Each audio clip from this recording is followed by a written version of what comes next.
साथियों नमस्कार। मैं राजेश पेट 2023 के तहत आज मैथ का पहला चैप्टर संख्या पद्धति स्टार्ट करने वाला हूं और ये आगामी परीक्षाओं के लिए बड़ा ही बेहतरीन चैप्टर है और इसके में जो मैं आप लोगों को बताऊंगा काफ़ी कारगर साबित होगा। तो आइए सबसे पहले स्टार्ट करते हैं विभाज्यता का नियम। विभाज्यता का नियम, विभाज्यता का नियम। देखिए, गणित में विभाज्यता का नियम जानना बहुत ही जरूरी होता है, क्योंकि हम बड़ी से बड़ी संख्याओं को देखकर ये अंदाजा नहीं लगा पाते हैं कि ये संख्या किससे कटने वाली है। तो सबसे पहले हम ये जानेंगे कि भाई ये विभाज्यता का नियम क्या है और कहाँ पे अप्लाई होता है, कैसे कैसे प्रश्नों पे ये काम करेगा, और आए हुए विगत कुछ वर्षों के प्रश्नों पे हम थोड़ा सा अभ्यास भी करके आपको दिखाएंगे कि विभाज्यता का नियम क्या कहता है। चलिए सबसे पहले हम करते हैं बात एक से। तो एक से सारी संख्याएं कट जाती हैं, सारी संख्याएं कटती हैं, इसलिए एक का नियम कोई मायने नहीं रखता। बात करते हैं अब दो से। तो देखिए, दो से शुरू करने से पहले हमें यह जानना जरूरी होगा कि दो का विभाज्यता का नियम कैसे काम करेगा। तो सबसे पहले हम ये समझते हैं कि 2 की पावर 1, 2 की पावर 2, 2 की पावर 3 एंड 2 की पावर 4, ऐसे हम इसकी घात को क्या करेंगे, बढ़ाते जाएंगे। तो एक स्थिति आएगी 2 की पावर n की। तो यानी कि जो दो के विभाज्यता का नियम होगा वो 4 पे भी काम करेगा, 8 पे काम करेगा, 8 के बाद आपका 16 पे काम करेगा, 32 पे काम करेगा, केवल डिजिट बदलती जाएंगी। कैसे?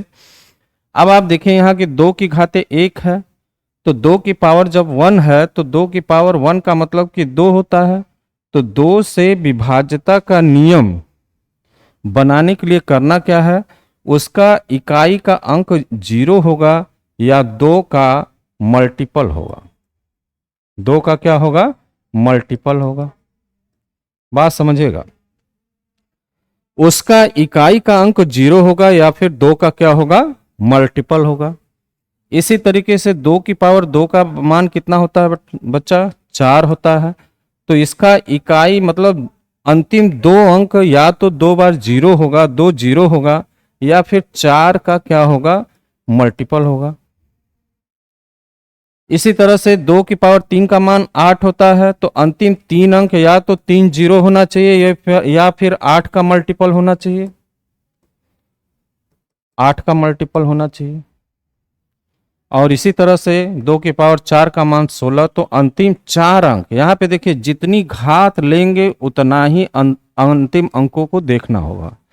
जितनी घात लेंगे उतने ही अंतिम अंकों को आपको क्या करना होगा, देखना होगा। तो 2 की पावर 4 का मतलब ये हुआ कि अंतिम 4 अंक या तो 0 हो या फिर किसका मल्टीपल होगा, 16 का मल्टीपल हो जाए, मल्टीपल हो जाए। इसी तरीके से 2 की घाते n तक, यानी 16 के बाद 32, 64, 128, इस तरह से जितनी भी आप लेते जाएंगे तो 2 की घात पे जितना आएगा अंतिम उतने ही अंकों में हमको डिवाइड करके देखना होगा कि वो 2 से कट रहा है कि नहीं, 4 से कट रहा है कि नहीं, 8 से कट रहा है कि नहीं। जैसे एक एग्जाम्पल लेते हैं आपको समझाने के लिए। चलिए एक एग्जाम्पल देके हम समझते हैं इसको। जैसे यहाँ पे देखिए, हमने आपसे कहा कि भाई 2, 4, 6, 8 इस तरह से एक संख्या होगी, मान लीजिए कि कोई भी एक संख्या। अब हमें चेक करना है कि भाई ये संख्या 2 से कट रही है कि नहीं। तो हमने कहा कि भाई 2 की घाते 1 यानी 2 का मान, इसका मान 2 होता है। तो अंतिम एक अंक यहाँ पे क्या देखना होगा, अंतिम एक अंक जो है वो हमारा 2 से कट रहा है कि नहीं। तो यहाँ पे देखिए अंतिम अंक हमारा क्या है, 2 से कट रहा है, इसका मतलब ये पूरी की पूरी संख्या क्या होगी, 2 से विभाज्य होगी। इसकी जगह या तो हो जाएगी भाई 2, 4, 6, 8, 6, 7, 0 हो जाता, यानी कि इसका मतलब अंतिम अंक हमारा क्या होगा, 0 होना चाहिए। यहाँ पे देखिए अगर हम 4 की बात करते तो 4 बराबर यहाँ पे क्या लिखते, 2 की घाते 2 लिखते। तो इसका मतलब जो भी संख्या हमें विभाज्यता की जांच के लिए आ रही है उसमें हमें ये चेक करना चाहिए कि अंतिम अंक हमारा शून्य है कि नहीं, दो शून्य है कि नहीं, और ये अंतिम जो अंक है वो 4 का मल्टीपल है कि नहीं। कहने का मतलब यहाँ पे 8 भी हो सकता था, 16 भी हो सकता था, 12 भी हो सकता था, 20 भी हो सकता था। तो इस दो अंक को हम चेक करेंगे। अगर 4 से चेक कर रहे हैं तो अंतिम दो अंकों को ही चेक करेंगे कि वो 4 का मल्टीपल है कि नहीं है, या फिर 2 जीरो है कि नहीं है। इसी तरह से देखिए आगे अगर हम 8 की बात करते तो यहाँ पे लिखते 2 की घाते 3।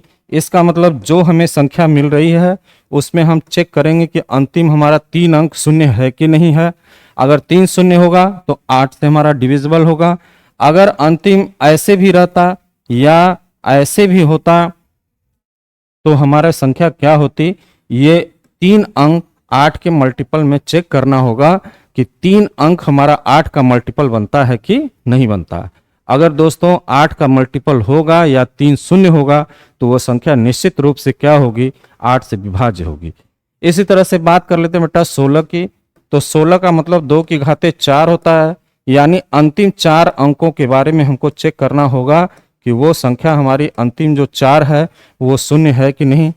4 डिजिट उसका शून्य होना चाहिए अंतिम से, या फिर 16 का मल्टीपल होना चाहिए, 16 का गुणज होना चाहिए। अगर 16 की गुणज है या अंतिम 4 अंक शून्य है तो वो संख्या हमारी 16 से पूरी पूरी विभाजित होगी, इसमें कोई शंका की गुंजाइश नहीं है। तो चलिए बात करते हैं, अब ये हमारा 2 से संबंधित नियम है। 2 के बाद बात करते हैं 3 की। देखिए 3 से वे संख्या कट जाती हैं जिसके अंकों का योग क्या हो, अंकों का योग 3 से कटे। अंकों का योग जो है डिविजिबल होना चाहिए किससे, डिविजिबल होना चाहिए किससे भाई, 3 से। अंकों का योग 3 से डिविजिबल होना चाहिए। कैसे, जैसे हमने कहा कि भाई 878, हमें ये देखना है कि इसमें अंकों का योग जो है वो 3 से कट रहा है कि नहीं। 8 7 15 15 8 23 हो गया। इसका मतलब ये 23 जो है वो 3 से नहीं कटता है या 3 के पहाड़े में नहीं आता है, तो इसका मतलब ये है कि ये संख्या 3 से नहीं कटेगी। 585 देखिए, 585 में हमने कहा कि चेक करना है, तो आप क्या करेंगे, 5 5 10 10 8 18 18 यानी 3 से इसके अंकों के योग में 3 से भाग जाती है। इसका मतलब ये पूरी की पूरी संख्या क्या होगी, 3 से कट जाएगी। इसके अलावा अगर हम चेक करें कि 5 8 7 6 3 5, अगर हम कहें कि ये संख्या 3 से कटने वाली है कि नहीं, तो आपको यहाँ पे देखिए अंकों का योग भी निकालने की जरूरत नहीं है। आप चाहे तो बिना योग निकाले भी डायरेक्ट इस सवाल को हल कर सकते हैं। कैसे, यहाँ पे देखिए सबसे पहले ये चेक करिए कि ये 3 3 से कट जाता है, ये 6 भी 3 से कट जाता है। 7 5 अगर 12 लेते हैं तो 12 भी 3 से कटता है, ये दोनों खत्म हो जाते हैं। 8 3 से नहीं कटेगा, 5 3 से नहीं कटेगा, 8 5 13 भी 3 से नहीं कटेगा। इसका मतलब ये पूरी की पूरी संख्या 3 से नहीं कटने वाली है। सेम देखिए, जो नियम 3 पे है वही नियम 9 पर भी काम करेगा। तो आइए एक बार और एक अभ्यास कर लेते हैं। जैसे 6 3 5 6 3 8 9 8, हमें चेक करना है कि यह संख्या 3 से कटेगी तो कि नहीं कटेगी। तो सबसे पहले 3 से ये वाला कट जाता है, 3 से ये वाला कट जाता है, 3 से ये कटता है, 3 से ये कटता है, 3 से ये कटता है। अब यहाँ पे देखिए 5 8 8 बचा, 8 8 16 16 5 आपका हो गया, 16 5 16 5 21 हो गया। 21 3 से कटता है। चलिए देखिए 8 5 13 8 8 16 16 4 20 और 21 21 8 से 3 से कटेगा। इसका मतलब ये होगा कि पूरी संख्या जो होगी वो 3 से विभाज्य होगी। आप वैसे भी चेक कर लीजिए, 6 3 9 9 5 14 14 6 20 20 3 23 23 और 8 31 31 9 40 40 8 48 48 जो होगी वो 3 से कटेगी, 16 बार में बिल्कुल कट जाएगी। तो इसका मतलब ये हुआ कि पूरी की पूरी संख्या जो होगी वो 3 से कटेगी। तो मैं आपको बताना ये चाह रहा हूं कि जो नियम आप 3 के साथ अप्लाई करते हैं वही नियम आप 9 के साथ भी अप्लाई करिए, किसी तरह की कोई समस्या उत्पन्न नहीं होगी। चलिए इसी पे हम चेक करते हैं कि भाई 3 के साथ 9 का भी नियम, 3 के साथ 9 का भी नियम, 3 और 9 का नियम जो होता है बिल्कुल सेम होता है। कैसे, देखिए अगर हम कहते कि 7 8 6 5 3 2, इसको हमें चेक करना है कि ये संख्या 9 से कटेगी कि नहीं।